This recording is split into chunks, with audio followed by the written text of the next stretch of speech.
बड़े सुकून और इत्मीनान के साथ आप बैठे रहें। मैं ज़्यादा देर के लिए आपके बीच नहीं आया, थोड़ी देर के लिए आया हूँ। मैंने पहले कहा कि मैं तमहीद बनकर आया,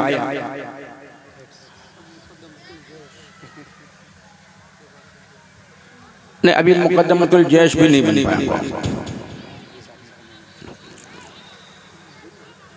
और आप हजरात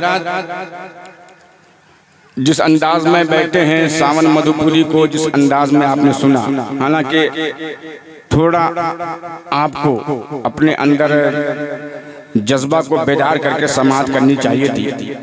बहरहाल धीरे धीरे आप हजरात गर्म होंगे और ये हमारे शायर भी धीरे धीरे गर्म होंगे। नकीब तो हमारा पूरा गर्म है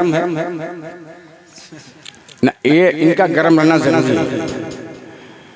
सबसे पहले एक हदीस समाअत कर लें, उसके बाद फिर थोड़ी सी गुफ्तगू। जलसे में हम लोग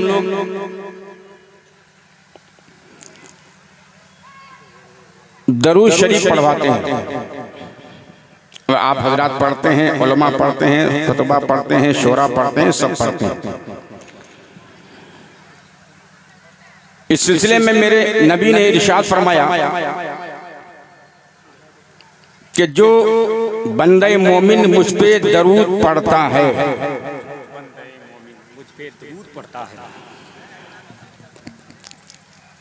तो उसके 10 गुनाह मिटा दिए जाते हैं। यहाँ सुभान अल्लाह तो कहना चाहिए था, न जाने आप लोग किस जुमले पे सुभान अल्लाह कहिएगा, ये भी तो खतरा है। जो बंदे मोमिन नबी पर दरूद पढ़ते हैं, आका फरमाते हैं उसके 10 गुनाह मिटा दिए जाते हैं, उसका 10 दर्जा बुलंद कर दिया जाता है और उस पर अल्लाह की 10 रहमतें नाजिल होती हैं। ये मेरे हुजूर ने फरमाया। अच्छा, इसमें मुतलक फरमाया कि वो तवज्जो से पढ़े या बगैर तवज्जो के। जैसे हम लोग कहते हैं ना कि दरूद शरीफ पढ़िए, तो आप लोग कहते हैं अल्लाहुम्मा सल्ली अला, इसमें तवज्जो नहीं रहती किसी की, पढ़ लेते हैं देखा देखी। इस देखा देखी दरूद पढ़ने के ताल्लुक से मेरे नबी ने फरमाया कि उस पर 10 रहमतें नाजिल होती हैं, 10 दर्जा बुलंद किया जाता है और 10 गुनाह मिटा दिए जाते हैं। तो अगर एक बार दरूद पढ़े तो ये हाल है, आका फरमाते हैं जो 10 बार पढ़ता है उसके 100 गुनाह मिटा दिए जाते हैं।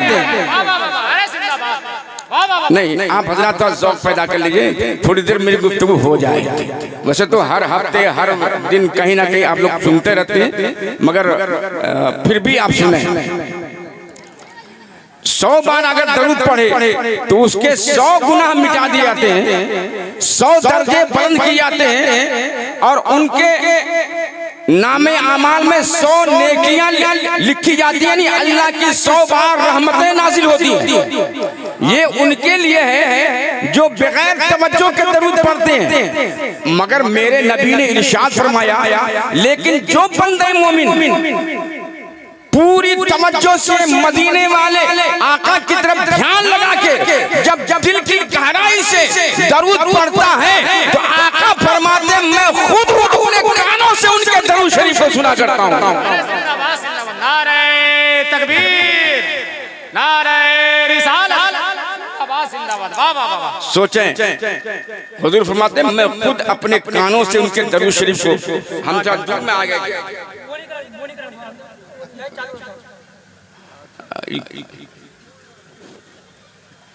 दुकान थोड़े के बगैर बोनी का कोई देगा नहीं, खा दो।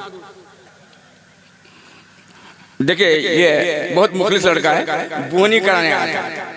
अब आप लोग सोच लीजिए, आप लोगों को चैलेंज करके किया है। तो हुजूर पर दरूद अगर दिल से पढ़ें तो आका फरमाते हैं मैं उनके दरूद को खुद अपने कान से सुना करता हूँ। अब अल्लाह पर सोचें, मुस्तफा जाने रहमत जब दरूद सुन करके और तवज्जो फरमा दें अपने गुलामों की तरफ, तो उस गुलामों के दर्जे का क्या आलम होगा। उस गुलाम के मकाम का क्या आलम होगा। इसलिए ए लोगों, जब दरूद शरीफ पढ़ने कहा जाए ना, और उलमा कहते हैं कि पूरी तवज्जो के साथ मोहब्बत के साथ दरूद शरीफ पढ़िए, तो मोहब्बत कैसे कीजिएगा बता दें, कैसे मोहब्बत से दरूद शरीफ पढ़िएगा। मोहब्बत का मतलब यह है कि आप अपनी निगाहों को बंद कीजिए और तसव्वुर में गुंबदे खजरा का नक्शा लेके आ जाइए। तसव्वुर में ताजदारे मदीने का वो नक्शा लेके आ जाए, गुंबदे खजरा को निगाहों के सामने बसा के आंखें बन के दिल की गहराई से हुजूर को पुकारते हुए जब पढ़ना शुरू कर दे, अल्लाहुम्मा सल्ली अला सय्यिदिना मौलाना मुहम्मदिन बारिक वसल्लिम, हम यहाँ दरूद पढ़ते हैं। अगर मुस्तफा पे दरूद पढ़ा जाए तो सवाब मिलता है, सलाम किया जाए तो नबी का जवाब मिलता है। सुभान अल्लाह, सुभान अल्लाह। शायर कहता है कि भेजो अगर दरूद तो आता जवाब है, आता मिलता सवाब है, अब भेजो अगर सलाम तो आता जवाब है।